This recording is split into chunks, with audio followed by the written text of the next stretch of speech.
àṣà o. Yorùbá káre pẹ̀lú àṣà o. Yorùbá káre pẹ̀lú àṣà o. Àwọn làlàṣà kára yòókù ń kọ́. Àwọn làlàṣà kára. Ẹ kú ojúmọ́ o, ẹ̀yin ọmọ kóòtù òjíire, ọ̀dẹ̀ òdùn bí o, ayé wa yóò máa dùn bí à ń fomi toro ẹja jẹ̀kọ ni o. Lónìí a fẹ́ yẹ òwe kan wò àti ìtàn tó bí òwe yìí wá. Yorùbá ní ìdá ni yóò pera ẹ̀ lẹ́rú. Ìdá jẹ́ ọmọ ẹrú tí a bí sílé ọba. Ọmọ náà wá jáfáfá ó sì yááyì. Ọba wa fẹ́ràn ẹ̀ toró jẹ́ irọ́ àwọn ọmọ ọba kan. Ọba fẹ́ràn ẹ̀, ọba kì í ṣe bí ẹrú. Ṣùgbọ́n ní àṣà Yorùbá, tí ọba bá ń lọ sípàdé àbí tọ́ba bá ń lọ sóde, wọ́n máa ń mú àwọn ọmọ dání. Ìdí tí wọ́n sì fi mú wọn dání ni wípé kí wọ́n ó lè mọ̀ bí a ṣe ń hùwà nílé ọlá àti ilé ọba. Ṣùgbọ́n kì í jẹ́ ti bàbá tọmọ kó má làálàá. Ọba ò ní lọ sóde kan kó mú ìdá dání, torí ìdá kì í ṣọmọ ọba. Ó wá dọjọ́ kan ni ìdá wá sọ fún kábíyèsí pé kábíyèsí bẹ́ẹ̀ ṣe fẹ́ràn mi tó yìí, kí ló dé tó jẹ́ àwọn ọ̀rẹ́ mi tí wọ́n jọ mọ yín tẹ́ bá ti ń lọ pàdé, àwọn lẹ máa ń mú lọ, ẹ kì í mèmí lọ. Kábíyèsí wá ní mi ò kórìíra ẹ̀, ṣùgbọ́n kò sí ẹ̀jẹ̀ ọba nínú ẹ̀jẹ̀ ọmọ ẹrú ni ẹ ò kì í ṣọmọ ọba. Ó sì lè ṣe wà tó o bá débẹ̀. Àìdáníà mi ò lè ṣe wà wú, ẹ dán mi wò kẹ́ mú mi lọ. Ọba ní kò sí ọ̀nà. Ìpàdé tó kàn nígbà tí ọba lọ, ọba pé ìdá wá tẹ̀lé mi kájọ lọ sí pàdé. Ìgbà tí wọ́n dé pàdé tí wọ́n ń kíra wọn, ọba ń ṣe àpèjúwe ìdá gẹ́gẹ́ bí ọmọ òun, bí ọmọ ọba. Ṣùgbọ́n Yorùbá ní kò sí bí a ó ṣe ṣe bòlò tí ò ní rùngbẹ́. Ìgbà tí wọ́n dé ibi ìpàdé, ẹ̀kọ́ tútù ni wọ́n kọ́kọ́ fún wọn. Ṣùgbọ́n ẹ̀kọ́ yìí wọ́n kàn fún wọn kí wọ́n ó jẹ́ bí ìpanu ní ohun tó lóyìnbó ń pè ní appetizer. Iṣu ń bẹ lórí iná tí wọ́n á fi gúnyán, léyìí tó jẹ́ oúnjẹ gidi tí wọ́n á jẹ. So wọ́n jẹ ẹ̀kọ́ yìí. Ṣùgbọ́n bí wọ́n ṣe jẹ̀kọ́, ìdá tí ò mọ̀ pé bóyá iyán kan tó ń bọ̀, ẹ̀kọ́ tó sì jẹ òyò, ìdá bá bọ́ sí ẹ̀yìnkùlé bí tí wọ́n ru ewé ẹ̀kọ́ dà sí, ló bá ń lọ tilẹ̀bẹ̀ ẹ̀kọ́ jẹ. Ọba kan wá ń lọ ṣẹ̀yọ́, ló wá rí ìdá níbi tó ti ń ti ewé ẹ̀kọ́ jẹ. Ìwà burúkú ni ìwà yìí, ọmọọba kì í jagun bí ẹrú. Ọba yìí ṣe kégbàjarè wọlé padà síbi ìpàdé pé ẹ wá wo nǹkan tí ọmọ kábíyèsí ń ṣe o. Ìwà tí ó tini lójú gbà, gbogbo wọn ni wọ́n ṣíjú ni wọ́n bá débẹ̀. Kàkà tí ojú ò fi ti ọba yìí, ojú ò ti ọba. Bàbá ní pé ẹ má làágùn jìnnà. Ọmọ yìí kì í ṣe ọmọ òun, kì í sì ṣe ọmọ ọba, ọmọ ẹrú òun ni. Ṣùgbọ́n ó ń yọ òun lẹ́nu pé tóun bá ń lọ pàdé òun kì í mú òun lọ. Òun sì sọ fún un pé ìwà ẹrú ó yàtọ̀ sí ìwà ọba, ṣùgbọ́n ní ìsìn ìdá ti fúnra rẹ̀, ó ti pèrè ẹ̀ lẹ́rú. Òun ni Yorùbá fi ń sọ wípé ìdá ni yóò pèrè ẹ̀ lẹ́rú. Yorùbá ní àtiṣẹ́bọ́ àti ṣoògùn, bá a ṣe wáyé páàrí láàrí. Ọba ò fẹnu ara ẹ̀ júwe, ṣùgbọ́n akèrègbè ìdá òun ló júwe ọ̀kánkán. Ọkọ̀ tó fa òwe yìí nìyẹn.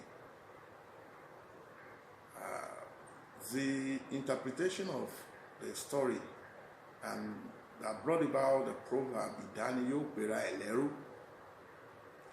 is about a young man, a young boy, whose father was a slave in the king's palace. But the boy was very smart, very handsome. The king loved him so much, and he was relating with him like his child. So on a day, he now approached the Kabiyesi and said, Kabiyesi, pardon me. Why is it that you discriminate against me? You go out with my friends who are your children. But whenever you go out, you never consider taking me along at any time. The king said, yes. Your friends who are my children have blue blood flowing in their veins. The essence of taking them along is to teach them how to behave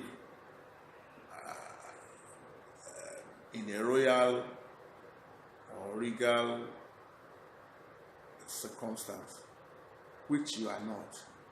He then promised Kabiyesi that, Kabiyesi, I'll behave myself. I mingle and mix with your children, and we play, we behave the same way. So the king said, no problem. The next day, the next meeting he was going, he took Ida along. When he got to the meeting, he introduced Ida to other kings as his son. So before the start of the meeting, they served them appetizer of cold pap. And because it's an appetizer, people just took a little of it, knowing full well the main course was coming. Ida did not know.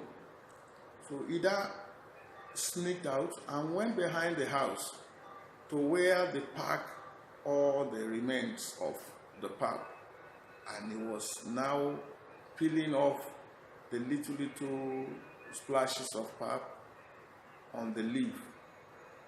This is a barbaric act. And a king who was going to eat himself saw him. He couldn't hold it because this was like an abomination. So he returned into the hall and caught the attention of everybody.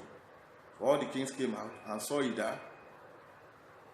It was supposed to be a thing of shame, but the Kabiyesi was not ashamed.